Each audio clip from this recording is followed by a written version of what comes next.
Welcome to part 3 of the high momentum aero build, and this is by far the most important part. So if you made it this far, don't even think about clicking away. This is when it gets really important. That's the tuning part of things, and we are going to be doing a Bareshaft tune. I would say far and away that is the gold standard of being able to tune. I mean, at that point, nothing's hidden.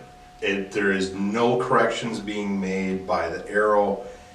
Any errors in the dynamic reaction, any errors in your form are going to show. You're going to see it. Right, so step 1 for us is going to be shooting through paper about 3 yards back from it, and we'll get a reading, and then we'll discuss what adjustments to make. So here we go.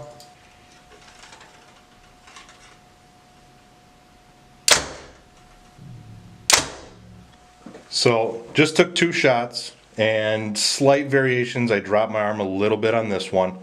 So right now with the height, you know that you have a slight arrow level issue. We know the bow's in spec, we know it's timed.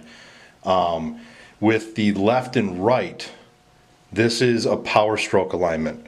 So the rest is already centered, measured center, and so we know that the string needs to move a little bit. So if you're left and right, you're going to be bringing the knock in line with where you have the shaft centered. So right now, this one, our knock is to the right. We need to bring it in line.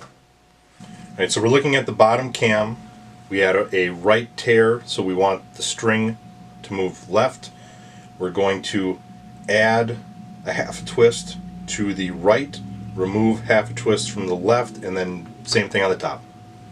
Now, if you had a left tear, you would do the opposite of what I just explained. You would add to the left, remove from the right. Alright, so we made those adjustments, so now same thing, we're going to be about 3 yards away, and we'll shoot through paper, and hopefully we should get a bullet hole, and if we do, then we can scoot back. So let's see what we get. Alright, so we shot those and obviously gave like a really good reading. They look like bullet holes, but we can tell maybe just be a little bit knocked low and could just maybe be a little bit to the right. So now that it looks this good though, we can back up. So now we'll be shooting just a plain Bareshaft. We're not even going to look at the paper, just a plain Bareshaft at 10 yards, and we'll make adjustments from there and how it lands in the target. So we're going to start that process. Here we go.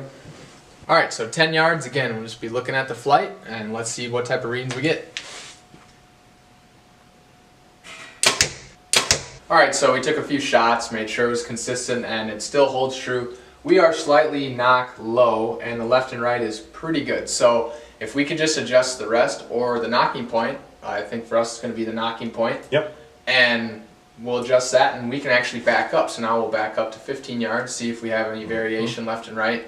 Now, the reason that I'm not going to have us reshoot at 10 yards is because I already know that I'm going to have a clean impact if I even shot this at 15 or 20. So I'd rather just make an adjustment, go to 15, get a little more accurate, and see kind of where I land. So that's kind of the process. And that's, I mean, at this point, we haven't touched the rest at all. Right.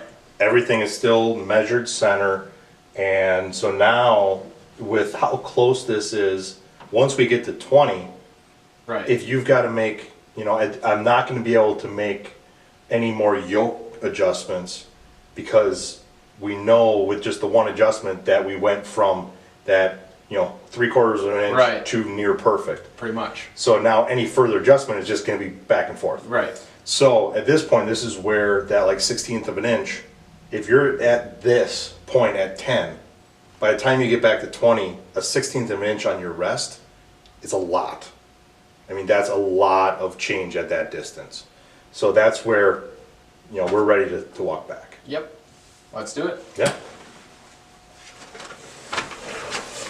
Alright, so we did take some shots at 15. There just really wasn't much difference at all. So we came back here to 20. This is pretty much where this process stops. We get it perfect at 20. We figure it's probably perfect enough. So we're going to take some shots at 20, and then we'll check our adjustments, and we'll go from there. Exactly. Alright, so pretty easy to tell, hopefully for you guys. This is knock right. So this is really important though, this is where guys get it wrong.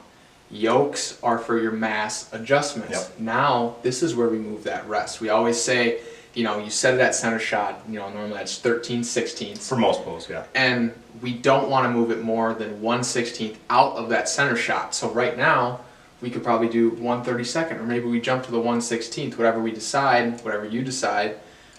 You can make that adjustment, and then you can shoot again and see if it's straight. So that is going to be the next step for us, and then we'll take it from there. Make a small tweak and see if we can get her perfect. Yep.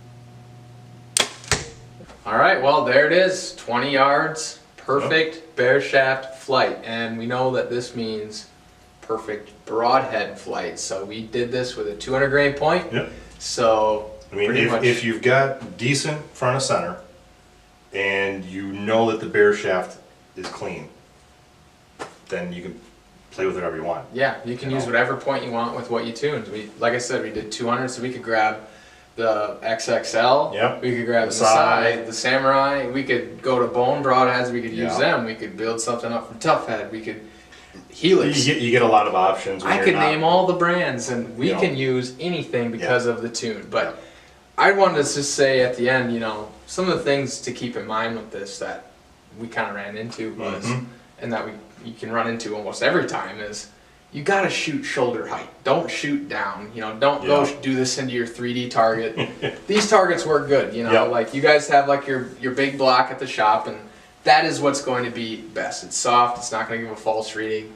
You know, and we took a few shots every time. You want to see the consistency. You want to see that it's not just a lucky shot.